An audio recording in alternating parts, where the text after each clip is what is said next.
भगवान के 24 अवतारों की कथा। अचिंत्य परमेश्वर की आतर की लीला से त्रिगुणात्मक प्रकृति द्वारा जब सृष्टि प्रवाह होता है तो उस समय रजोगुण से प्रेरित वही परब्रह्मा परमात्मा सगुण होकर अवतार ग्रहण करते हैं। वस्तुतः यह जगत परमात्मा का लीला विलास है, लीला रमण का आत्म अभिरमण है। इसीलिए भगवान अपनी लीला को चिन्मय बनाने के लिए अपने ही द्वारा निर्मित जगत में अंतर्यामी रूप से स्वयं प्रविष्ट भी हो जाते हैं। तत्सृष्टुवा तदेवानु प्राविशत।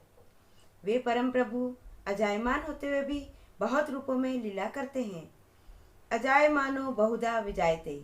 उनकी यह लीला उनके अपने आनंद विलास के लिए होती है, जिसके फलस्वरूप भक्तों की कामनाएं भी पूर्ण हो जाती है।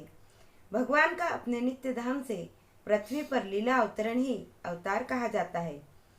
कल्प भेद से भगवान ने अनेक अवतार धारण कर अपने लीला चरित्र से संतजन परित्राण दुष्ट दलन और धर्म संस्थान के कार्य किए हैं। उनके अनंत अवतार हैं, अनंत चरित्र हैं और अनंत लीला कथाएं हैं। यहाँ उनमें से 24 प्रमुख अवतारों का संक्षिप्त निर्देशन प्रस्तुत किया जा रहा है। मत्स्य अवतार की कथा। ब्रह्मा जी के सोने का जब समय आ गया और उन्हें नींद आने लगी, उस समय वेद उनके मुख से निकल पड़े और उनके पास ही रहने वाले हयग्रीव नामक दैत्य ने उन्हें चुरा लिया। ब्रह्मा नामक नैमित्तिक प्रलय होने से सारे लोग समुद्र में डूब गए। श्री हरि ने हयग्रीव की चेष्टा जान ली और वेदों का उद्धार करने के लिए मत्स्य अवतार ग्रहण किया। द्रविड़ देश के राजश्री सत्यव्रत बड़े भगवतपरायण थे।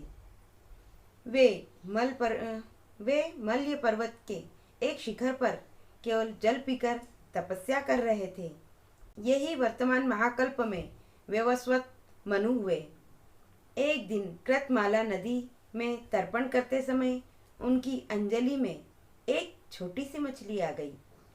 उन्होंने उसे जल के साथ फिर नदी में छोड़ दिया।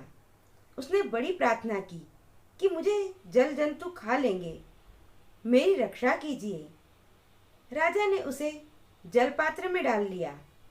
वह इतनी बड़ी कि कमंडलू से में स्थान न रहा। तब राजा ने उसे एक बड़े मटके में रख दिया। 2 घड़ी में वह 3 हाथ की हो गई। तब उसे एक बड़े सरोवर में रख दिया। थोड़ी ही देर में उसने महा मत्स्य का आकार धारण किया। जिस किसी जलाशय में रखते उसी में वो बड़ी हो जाती। तब राजा ने उसे समुद्र में छोड़ दिया। उसने बड़ी करुणा से कहा, राजन, आप मुझको इसमें न छोड़े, मेरी रक्षा करें। तब उन्होंने प्रश्न किया, मत्स्य रूप धारण करके मुझको मोहित करने वाले आप कौन हैं?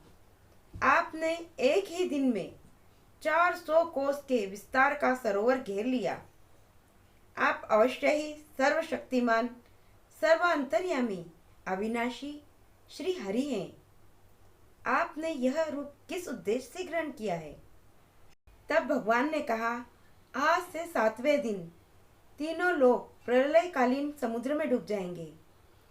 तब मेरी प्रेरणा से एक बड़ी भारी नाव तुम्हारे पास आएगी। उस समय तुम समस्त प्राणियों के सूक्ष्म शरीरों को लेकर सप्त ऋषियों के समेत उस पर चढ़ जाना और समस्त औषधियों और बीजों को साथ रख लेना। जब तक ब्रह्मा की रात्रि रहेगी तब तक मैं तुम्हारी नौका को लिए समुद्र में विहार करूंगा और तुम्हारे प्रश्नों का उत्तर दूंगा। यह कहकर मत्स्य भगवान अंतर्ध्यान हो गए। प्रलय काल में वैसा ही हुआ जैसा भगवान ने कहा था। मत्स्य भगवान प्रकट हुए। उनका शरीर सोने के समान देदीप्यमान था और शरीर का विस्तार 4 लाख कोस का था। शरीर में एक बड़ा भारी सिंह भी था। वह नाव वासुकी नाग के सिंह में बांध दी गई। वह नाव वासुकी नाग से सिंह में बांध दी गई। सत्यव्रत जी ने भगवान की स्तुति की। भगवान ने प्रसन्न होकर उन्हें अपने स्वरूप का संपूर्ण परम रहस्य और ब्रह्मा तत्व का उपदेश किया।